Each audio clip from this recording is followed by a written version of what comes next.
जिस देश में चुनाव के दौरान कोरोना जैसी महामारी का वैक्सीन फ्री देने का वादा किया जाता हो राजनीतिक पार्टी के द्वारा, वहां कृषि सुधार वोट का मुद्दा नहीं होगा। यानी कि जब वो कहते हैं कि सरकार झुंझुना दे रही है तो आप उस बात को स्वीकार करें? नहीं, झुंझुना नहीं दे रही। संशोधन किसी भी विषय पर चर्चा करके हो तो वो झुंझुना थोड़े होता है।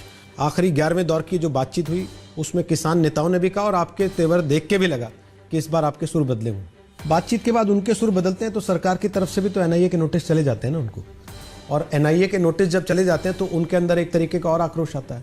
किसी नेता के ऊपर इस बात के लिए केस दर्ज हो जाता है कि वो किसान आंदोलन से जुड़ा है। आपने मुझे पूछा, मैं भी कोई आरोप लगा सकता हूँ। बातचीत का रास्ता है या फिर जैसे आंदोलन करने वालों से निपटा जाता है वो वाला रास्ता पकड़ेगी सरकार? अगर आप 1.5 साल कानून को निलंबित करने पर राजी हैं, उनकी पसंद के सारे बदलाव करने पर राजी हैं, जैसा आपने खुद अभी कहा, तो फिर रद्द क्यों नहीं कर देते? एंकर रोहित सरदाना ने मारी पलटी, कृषि मंत्री की कर दी बोलती बंद। जी हां, आज शाम लाइव इंटरव्यू के दौरान रोहित सरदाना गोदी मीडिया की नाक कटवा दी और पत्रकारिता करते हुए दिखाई दिए। किसान आंदोलन को लेकर देश में माहौल गर्म है और ये विवाद दिन ब दिन बढ़ता ही जा रहा है।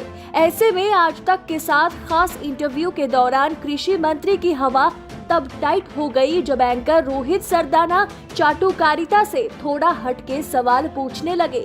तीखे सवालों से नरेंद्र तोमर को मिर्ची लग गई और उन्होंने किसी भी सवाल का जवाब सही ढंग से नहीं दे पाए। ऐसे में रोहित सरदाना को सोशल मीडिया पर तारीफें तो मिल रही है, लेकिन बहुत ही जल्द सरदाना पर बीजेपी की ओर से गाज भी गिर सकती है। यानी कि जब वो कहते हैं कि सरकार झुंझुना दे रही है तो आप उस बात को स्वीकार करें? नहीं, झुंझुना नहीं दे रही। संशोधन किसी भी विषय पर चर्चा करके हो तो वो झुंझुना थोड़े होता है। वो तो एक सरकार का निर्णय है। प्रधानमंत्री नरेंद्र मोदी ने भरोसा दिया, रक्षा मंत्री राजनाथ सिंह ने भरोसा दिया, गृह मंत्री अमित शाह ने भरोसा दिया, उसके बाद भी किसान संगठन कन्विंस नहीं। क्यों, कहां दिक्कत आ गई? सरकार किसानों के प्रति पूरी तरह संवेदनशील है। 11वें दौर के पहले आप जब प्रेस कॉन्फ्रेंस करते थे 10 दौर तक, उसमें आपका तेवर और सुर अलग होता था। आखिरी 11वें दौर की जो बातचीत हुई उसमें किसान नेताओं ने भी कहा और आपके तेवर देख के भी लगा कि इस बार आपके सुर बदले हुए। सब्र का बांध टूट गया क्या सरकार? नहीं, मैं ऐसा नहीं मानता हूँ। कभी कहते हैं कि खालिस्तानी है जो नहीं होने देना चाहते, कभी कहते हैं कि विपक्ष है, कांग्रेस पार्टी है वो इनको जानबूझ के भड़का रही है, वो खत्म नहीं होने देना चाहती। कभी कहते हैं कि टुकड़े टुकड़े गैंग आके बैठ गया इसके अंदर, वो इसको खत्म नहीं होने देना चाहता। जो आदमी बातचीत कर रहा है वो कह रहा है कि अदृश्य ताकत है। आपको तो पहले महसूस हो जाना चाहिए था कि इन 4 में से कौन है या ये चारों हैं। देखिए, दरअसल क्या होता है कि मेरे सामने किसान आंदोलन है।